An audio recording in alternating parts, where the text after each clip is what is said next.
वनपथ गमन पर राम अपने मित्र निषादराज गुह के साथ गंगा तीरे पहुंचते हैं। उन्हें पार जाना है। निषादराज एक केवट को बुलाते हैं, लेकिन केवट राम जी को नाव पर बैठाने से इनकार कर देता है।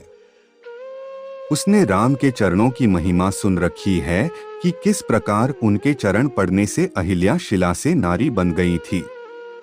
केवट को भय है कि राम के चरण पड़ते ही उसकी नाव भी स्त्री बन जाएगी और उसकी आजीविका का साधन जाता रहेगा। वो राम से कहता है कि पहले वो उनके चरण अच्छे से धोएगा और फिर उस पानी को पीकर जांचेगा कि उसमें कोई जादूटोना तो नहीं है। वस्तुतः केवट राम के परमेश्वर स्वरूप को पहचान चुका है और वो किसी बहाने से उनके चरणामृत का पान करना चाहता है। राम उसकी भक्ति को समझ जाते हैं और भक्त की बात मान जाते हैं।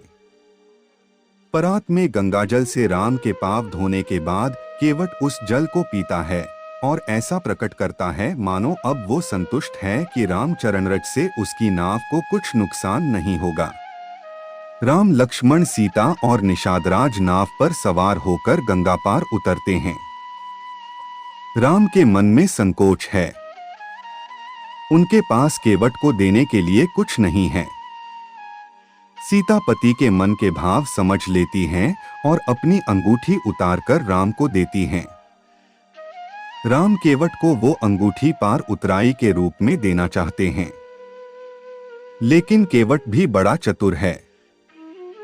वो तो भगवान से इससे अधिक पाने की लालसा रखता है। वो मना करते हुए कहता है कि धोबी से धोबी धुलाई नहीं लेता है और नाई से नाई बाल कटाई नहीं लेता है, तो वो केवट है और राम भी एक केवट हैं, तो वो उनसे उतराई कैसे ले सकता है। केवट प्रभु राम के चरणों में गिरकर कहता है कि एक दिन वो उनके घाट पर आएगा, तब वे उसे भवसागर पार करा दें। यही उसकी उतराई होगी। गंगा मैया की आराधना करके राम, लक्ष्मण, सीता और निषादराज तीर्थराज प्रयाग में भारद्वाज मुनि के आश्रम पहुंचते हैं। राम के वनवास से भारद्वाज मुनि व्यथित हैं। वे राम को अपने आश्रम रहने का आमंत्रण देते हैं। राम जानते हैं कि अयोध्या प्रयागराज के समीप है, अतएव अयोध्यावासी कभी भी वहां आ सकते हैं। इसलिए वे भारद्वाज मुनि से कोई अन्य एकांत स्थान पूछते हैं। मुनिवर उन्हें चित्रकूट जाने का परामर्श देते हैं। चित्रकूट एक अत्यंत पावन स्थान है, जहां यमुना पार करके जाना है और कोई नाव भी नहीं है। निषादराज और लक्ष्मण मिलकर बांसों का एक बेड़ा तैयार करते हैं। राम यहां से भरत के समान प्रिय अपने मित्र निषादराज को वापस भेज देते हैं।